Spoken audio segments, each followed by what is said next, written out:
welcome to BQ Prime. You're watching Q2 with BQ, and my guest today is Yashish Dahiya, Chairman and CEO of PB Fintech. PB Fintech came out with these things which have beaten the analyst expectation, which was around 523 odd crores, and they have come out with 573 crores. Yashish, good set of top line numbers, growth ahead of street. Do you foresee that you continue this kind of growth on a quarter-to-quarter basis? I think we should be fine for the next couple of quarters, at least. But yes, of course, in the long term, you cannot sustain 100+% growth forever. That way, you would have the entire world's business in one company very soon. So I think next few quarters, we think we should be fine on growth, and we should continue to beat analyst expectations.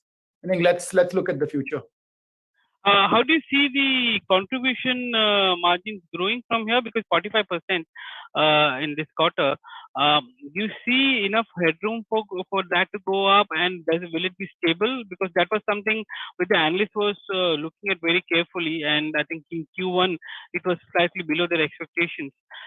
So from a full year perspective, do you have that kind of visibility of maintaining that above 45% margin?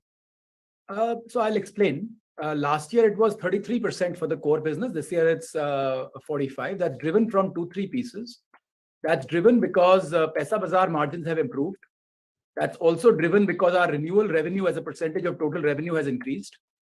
And that is not yet driven by operating efficiency enhancement within PolicyBazaar. Maybe a little bit has been driven by that, but not so much. I think as we scale into the future, the biggest change that will happen is the operating efficiency of PolicyBazaar has a lot of headroom for growth. Mm-hmm. Right now, if you ask me, we are over capacitized. And the reason for that is we have just grown our teams until pretty much the end of September. And we usually do that because the latter half of the year, you don't want absolutely fresh people. That's the time when insurance is kind of peaking. And you don't want absolutely fresh people supporting. So you are better off building capacity a bit ahead of that. And that's what we have done this year. So I think as we move from November onwards, see, the season is usually December, January, February, March, or it is November, December, January, February, March, depending on where Diwali comes. So this year we've had a bit of October Diwali. So I think November onwards, things should be much better. So I do see improvements from here. Let me put it very bluntly. I don't think operating costs will increase from here till the end of the year, while of course revenue will increase. Okay. And so that means costs will only increase to the extent that we have some incentives that we give to our people. If they sell more, of course, they will make more incentive. That part will increase, but other than that, not. So you're saying that the operating efficiency of PolicyBazaar is yet to kick in fully, and that once that kicks in, what is the kind of kicker that comes directly into the contribution margin for the company? So we don't give very precise guidance, but for the PolicyBazaar new business, I see almost a 10% enhancement in margin between now and sometime in the future, maybe 12 months, 18 months.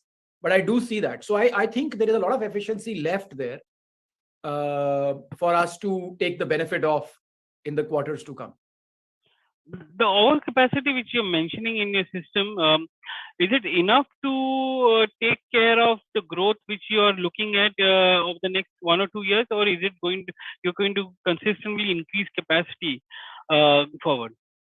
So I think for the next 2 quarters, you will not see growth in capacity. If you look at next year, the capacity growth will be much lower than what it has been in the past. Okay. Because so a lot of it will come from efficiency from here onwards. Because there is also capacity shift from the call center to the physical teams, etc. So there's a lot of things that are moving around. Okay. But because see, the physical teams are at present measured on an indexed basis about 38% more efficient than the call center teams. Okay. Right? So So I think that part, shifting more and more people towards that benefit, and that flows directly to the contribution, right? If you're 38% more okay, efficient, yeah. that flows to the contribution. Uh, have you been seeing any churn? And I'm asking this question because most of the fintech companies are in are in a consolidation mode where they are churning their employees and their options in any way. Given the kind of growth that you're seeing that you're adding capacity, but have you seen any churn as such in employee? See, we're mostly a very stable company. We have a very strong culture. We pride ourselves on that atmosphere that we have in our company, which makes people feel at home. We have barely any churn. Like, just to put one fact out there, when we were 5 years old, we had about 250 employees. More than 100 of them are still there. So especially as you get to senior management level, there is no churn. Even middle management, the churn is very low. We do, of course, face normal churn levels in things like IT product, and that is something we have to live with. Mm-hmm. How's PaisaBazaar doing? Because that's another growth story which is coming in. Their disposals are growing on a quarterly basis. I think 10,000 or more than 10,000 crores of disposals 12,000 coming in on a 12,000 crores now. 12,000 crores on an annualized basis, which is there. How growing? See, PaisaBazaar is doing a great job since COVID. You have to take things in two perspectives, right? One is you compare 2020 with 2023.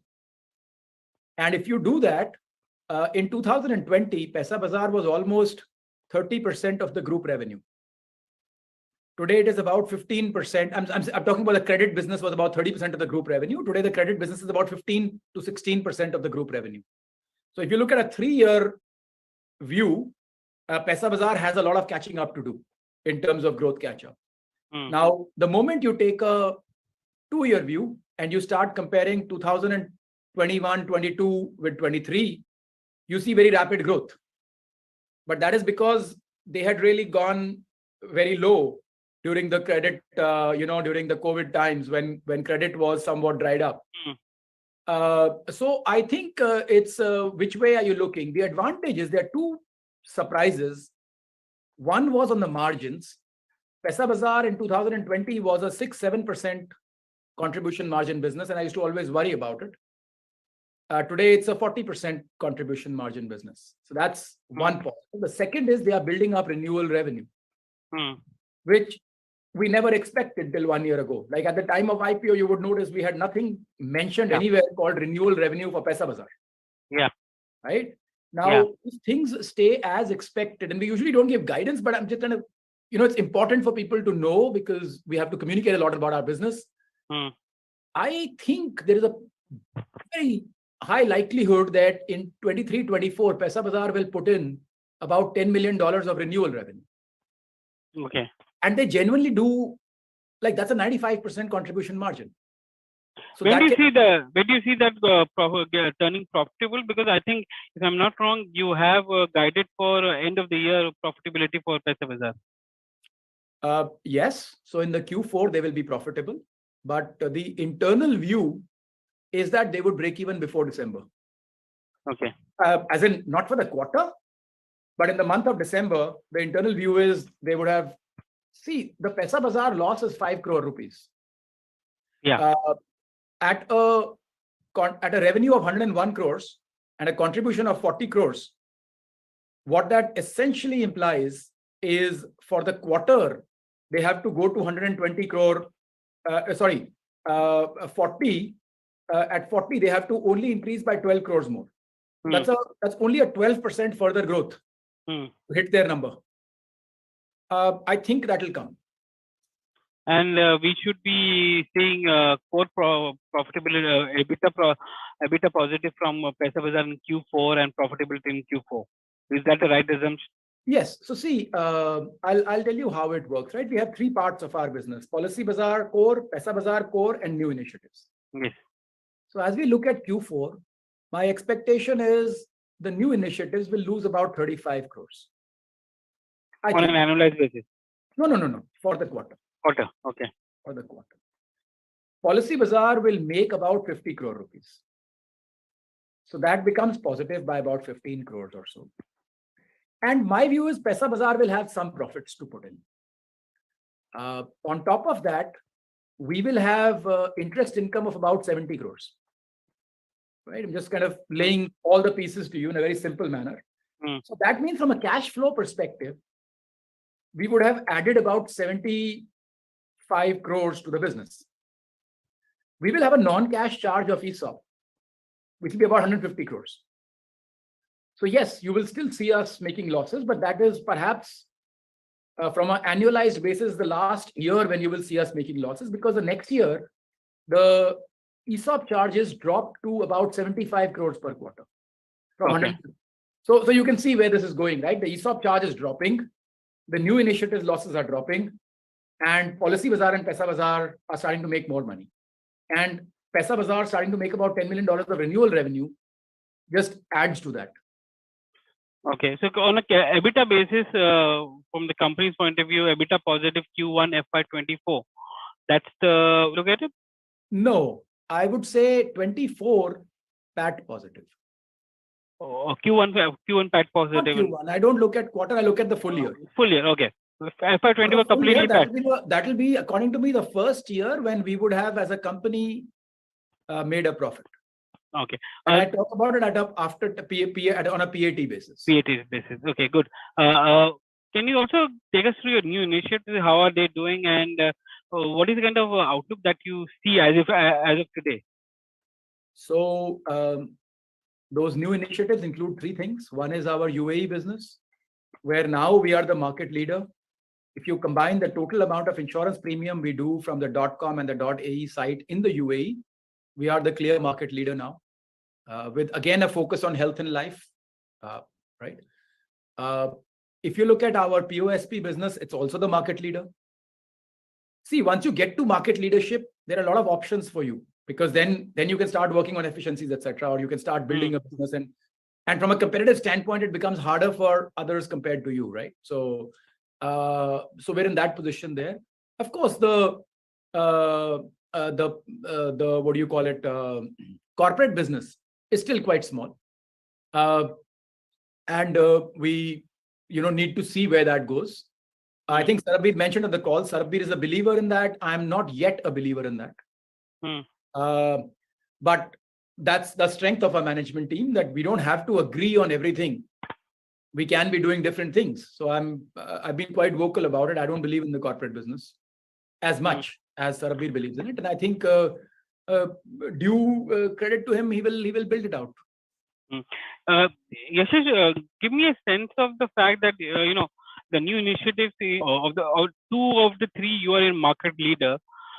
From that position, how do you turn the company profitable on an operating basis and on a PAT basis? What is the runway to that profitability? See, Mangat, we have to separate reality from stories. The reality is, whether I'm profitable or not is actually immaterial. What is immaterial is, when do I deliver 1,000 crores of profit, right? Because that is when I give a return to the shareholders, right? Being 10 crore profitable or 10 crore loss making is pretty much the same thing.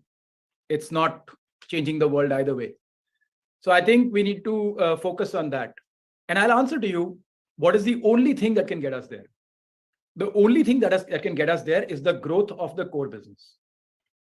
Because the new initiatives don't have that kind of potential as markets to create 1,000 crore profit, right? The only thing that can create it is the core business. And the core business needs to do roughly 5,000 crores of revenue to be able to achieve that. And of course, there's a part of it, like our renewal right now is about 290 crores. That would be about 700 crores. That adds. So I'll just give you the breakup of it. Okay, let's assume for a second we broken even next year. For a minute, let's assume that. Now, what are the pieces of that break even? That is at about 370 crores of renewal revenue. And that's with 320 crores of ESOP charges, which are non-cash. Okay. So in 26-27, my ESOP charges are down to 30 crores. So I have 300 crores that comes extra, which didn't exist today. My renewal revenue, which is at 370 crores, is at 700 crores in 3 years' time. It's not a big assumption, right? You're basically straightforward. 600, so an additional 300 crores comes from there. That 600 crores already there. Now you're talking about new initiatives are still going to lose. New initiatives next year are still going to lose 100 odd crores. 26-27 is not doing that. They are break even. So that gives you another 100 crores. You're at 700. And then you have the growth of the core business, which both PolicyBazaar and PaisaBazaar put together are still, even if you take renewals out of it, are still at a 30% margin. So you have to essentially grow. If you think about, take this math into account, you have to essentially grow your new business revenue by 1,000 crores in the next 4 years. And if you grow your new business revenue by 1,000 crores, you will deliver 1,000 crore PAT. There is no taking away from that. It's a very simple plan. It doesn't take too much. And it's doable? I'll share a very simple thing to you. If it wasn't I'm asking this because you said Saravir has this plan, but I'm not so bought into that plan as of now. So that's why I'm asking, is it doable? No, which plan? Which plan? The corporate plan?